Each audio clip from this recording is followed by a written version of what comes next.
Hello, ladies and gentlemen. Welcome back to Full of Sound Reviews. I am Ethan, and I'm stoked to be back here with you guys. It's been a while. It has been a while. Excuse me. My septum piercing, just got it done a couple weeks ago. Still itches pretty badly. So if you see me scratching my nose throughout the video, I'm not disgusting. I'm not picking my boogers. I'm scratching the inside of my piercing. It's been a long time. Today's album is going to be Rest in Bass by Che, not Encore, just the original version. This album was released in 2025 by American rapper, artist Che. It's a Rage album, his second LP. It was produced by a bunch of producers, Azure, Ginseng, more that I can't think of right now. But, yeah, today's album's Rest in Bass. This was recommended to me by my best friend, Tristan. He also recommended that I do a previous album that I did that I forget. He did the Too Slimy recommendation, and he also did Early Life Crisis recommendation. I want to start this off on a positive note. This album is way, way better than Early Life Crisis. I just want to say that. But thank you to Tristan for the recommendation. Yeah, so Rest in Bass is the sophomore album by American Rage artist Che. And I want to say right off the bat that this is a Che album. It's not Che with features. There's 3 features on this whole record. This record is 18 songs and it's 48 minutes. There are 3 features on this whole record. Chucky, Osama Sun, and Xavier So Based. All 3 of those artists who have already built up a great repertoire in the Rage scene. In the modern day hip hop scene, they're all very respected artists, especially Osama Sun and Xavier. Xavier is very, very respected in the jerk scene.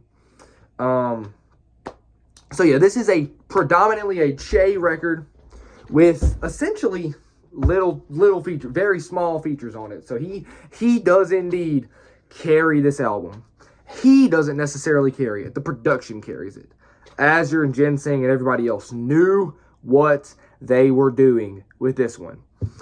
The biggest problem that I have with most Rage is that most Rage artists are so determined on either being as loud as possible or as noisy and chaotic as possible, as frantic and frenetic as possible, that they tend to lose out on the musicality of it. This is coming from somebody who listens unironically to harsh noise and ambient music. I love Gara Gara Gaga Gay. I love Merzbow's 90s and 2000s output. I love Boris. I love a lot of noisy groups, right? So I don't have a problem with noise, but where I do have a problem with noise is where it doesn't benefit the record. Early Life Crisis being an example of that. That album would be very, very catchy if it wasn't so poorly produced. The production is the worst part of that record. But this is a Rest in Bass review, and the production is the best part of this record. Every single element of this record is so discernible and so just unique to Che. You can tell every synth stab, every slide drum hit, hi-hat hit, abrasive synth, every bass drum hit. You can hear every 808. You can hear every lyric. You can hear all the glitches on the vocals. This album has so many elements, and they are all produced very well. They're all very discernible, but they all still make a very cohesive piece. So that eliminates my biggest problem with Rage, which is the useless noise aspect. Another problem that I have with Rage that this album doesn't carry is lack of variety, for a better word. Repetition. This album is not that. This album is everything but repetitive. This song is 18 tracks, 48 minutes. It is still introducing new elements, 16 songs into the track list. Eardrummer and MDMA, those are 2 of the last 6 songs on this record, and they both introduce new elements. Stage Diving, which is the next to last song on the record, somehow has the hardest intro. Do you know how difficult it is to maintain the energy of an album for 18 tracks without losing a single bit of it, except for when you want to? That's pretty tricky to do, and Che nails it on this record. This record never loses its passion, its energy. It stays frantic and glitchy, and it stays chaotic, but it still has that sense of musicality in it, that sense of variety in it. Like MDMA, for example, it's like the only song on the record that really does a dancey intro. Like, obviously there's a Rage record, so there are tons of electronic elements and industrial elements to it. But MDMA specifically has a very danceable intro. Don't get me wrong, I was dancing and jumping around, bouncing around throughout this whole listen. But that song in particular is, like, the intro is very, very dance music inspired. It's just very abrasive. The features on this record are good, whichever ones there are. The Osama Sun feature on... Forgot the name of the song. It's a good song. Forgot the name of it, though. Xavier So Bass is on Mannequin, obviously. That's like the biggest song off this record. It's one of the best. It's a great song, don't get me wrong. And that song in itself is also very unique. It's more of a jerk song. It's an Xavier So Bass song, just with extra distortion on it. It's like you took Che's industrial sound and you just put it over the top of Patch Made. It's a lot like that, but it's good. And Xavier's feature is really good. And Chucky obviously appears on Never Too Young to Die. Yeah, Never Too Young to Die. And that's actually a common theme on this record, is death, and, you know, early death specifically. It's a Rage record, so it's a very electronic. There's obviously a lot of elements of partying. There's a lot of elements on this album where Che talks about being on X, or, you know, on the song Die Young, for example, the chorus is, "I'ma die young." You know, that's very, for Rage, that's extremely introspective. You know, most Rage is just, you know, I steal, I shoot guns, I party. Like, Che obviously has all of that, but he goes a little bit further. He gets a bit more introspective with it while still keeping the overall sound. So I have to give props to Che for that one. The length is perfect on this thing.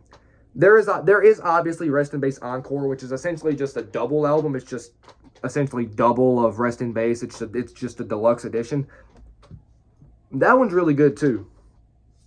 But I feel like more people are going to want to listen to Rest in Bass than Encore, just because of the fact that it's only 48 minutes. It's 18 tracks. And that's one thing Che's really good at, is knowing what people want to listen to. Like I said, that's my problem with a lot of Rage, is that it would be super, super catchy if it wasn't so riddled with unnecessary gobbledygook, for lack of a better term. That's literally what it means. Unnecessary filler. You know, saying everything while also saying nothing. Shout out to my comp teacher for giving me the definition of that word. Che, his Rage is not accessible by any means, but he knows what he is doing. He knows what people like to hear. He knows what is good Rage. He does. Like, for example, Dior Leopard, or Mannequin, or MDMA, or Black Swan, or there are various other tracks on there. Boss Up, Marceline. All of these songs have these very catchy elements to them, very catchy choruses that are not drowned in noise and effects, because they don't need to be. The effects are there to serve a purpose, and that purpose is to serve their... the purpose is to serve the purpose. Essentially, the effects are there when they need to be there. So, big props to Che, once again, for pretty much having all of the necessary elements to make this a listenable record while still maintaining the Rage energy. Che is also one of the only Rage artists I really know that is not scared to use melody in an entire song. What is the name of the song? The song he did with Chucky, Never Too Young to Die. That song, there's almost no, like, 808s. It's mostly just, like, really, like, it's just synth work. Mostly. It's very melodic. It's very, very accessible, except for the vocals, obviously. But that song is essentially just a melodic interlude to what comes later in the album with, you know, Eardrummer and bass, the last track. So that song is there as a melodic interlude, and Che is not scared to use that. He's not scared to include melody or give the listeners a form of break from the abrasiveness of the record, from the glitchiness of the record. But whenever he wants to go hard, he goes hard. Dior Leopard, for example. Probably the greatest beat switch in all of hip-hop. Come on, man. 2.5 minutes into the song, beat switch goes crazy. First half goes crazy. Second half goes crazy. I do believe Dior Leopard is the longest song on the album at 4.5 minutes. That's not really that long. The song lengths on this album are also great. Most of the songs are around 2.5, 3 minutes, but there's changes, there's dynamics. Che's usage of dynamics on this record is unlike anything I've heard on any other Rage record. He knows when to be loud. He knows what flow to use over more melodic lines. He knows what flow to use over just like pure 808 noise. He knows what he's doing. He knows his flows. He knows what he's rapping about. He is very confident in himself, and you can tell. It really shines on this record. There are some songs on this LP that don't bring anything new to the table. That doesn't mean they're bad. Songs like Boss Up or some of the earlier tracks like Boss Up or I'm blanking. Apparently Boss Up's the only one I can think of. There you go. Boss Up is just it's not a filler track. Speaking of filler, lip filler, great song off the record.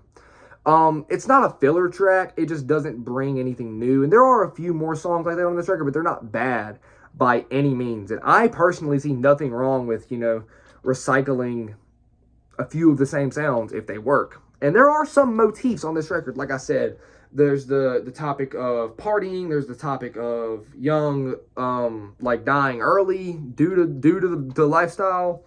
There's this weird noise in the background of a lot of songs on this album, and it's like somebody took their drumstick and scraped it across their drum set. It's like a synth suite, but it's not a synth, I don't think. It's like a really weird 808 scratch. It's like and it's so cool. And he uses it throughout this record. He uses it on Rolling Stone, great track, absolutely fantastic. He uses it on Rolling Stone. He uses it later on a lot of tracks, but it's introduced on Rolling Stone. And like I said, there's various elements to this record that are constantly being introduced throughout this record. It keeps the listen fresh, it keeps the listen new, it doesn't ever lose its novelty or its energy. Throughout this entire record, I was in my room dancing and singing along pretty much the entire time, except for on the melodic tracks like Never Too Young to Die. So I do believe Che's usage of dynamics, or the overall, the album's overall usage of dynamics, and the production and the length, those are definitely the three highlights of the record for me. Che's flows are great. It's Rage. A lot of Rage does have similar flows, but Che does switch it up a lot. He keeps it moving. He keeps it rolling. He knows what he's doing, like I've said before. A few of my standout tracks on this thing would be Slam Punk, first track, Rolling Stone, Dior Leopard, Mannequin, Marceline, the final track, Bass, Stage Diving, a lot of great tracks. Out of 18 tracks, there's hardly any misses on this entire thing. There's no skips, I wouldn't say, on this entire record.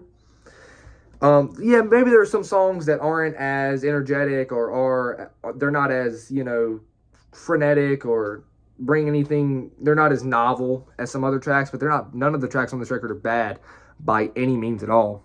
So, yeah, this is a great record, and this is definitely a landmark, benchmark Rage album for a good reason, and Che is a benchmark Rage artist for a good reason. One more thing I want to point out. There are so many Rage dudes nowadays that just copy Cardi's voice. Pretty Fun. I love Pretty Fun. He's been accused of doing it. Net's been accused of doing it because he does. Che doesn't do that. You can tell a Che song by his voice. He has a very unique voice in Rage, and it works. It works so well. He does the high-pitched stuff. He doesn't really do any of the low-pitched, he doesn't really do any of that on this record, which I do like a lot when he does do it, but he doesn't do it on this record. He sticks to the more, upper register kind of octave, he does that stuff a lot, but it's very unique. It helps them stand out in the space a lot, as well as just like the overall production. Like I said, the usage of dynamics, and there's a great sense of melody throughout the entire thing. No matter how inaccessible it gets, there's still a great sense of melody and passion and energy throughout the entire thing.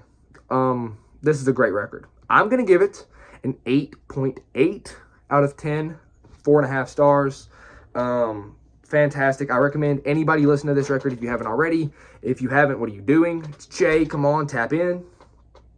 I love Che. I love the features on this thing. Xavier So Bass, Osama Sun, Chucky. All the features are great. The production, the motifs throughout this record, like the weird 808 scratches and the lyrical themes are very, very much written. They're written very well, and I love the repeating motifs and the themes throughout this record. Like I said, the production, Che's flow, Che's unique voice, the great sense of melody throughout this thing. This is a very unique Rage record. It's very different, and it's very good. 8.8 out of 10. Thank you, Tristan, for the recommendation. Best friend right there. Tap in. That's all I got to say is tap in. Thank everybody for watching. I love you guys. I hope to see you back in the next one, and goodbye.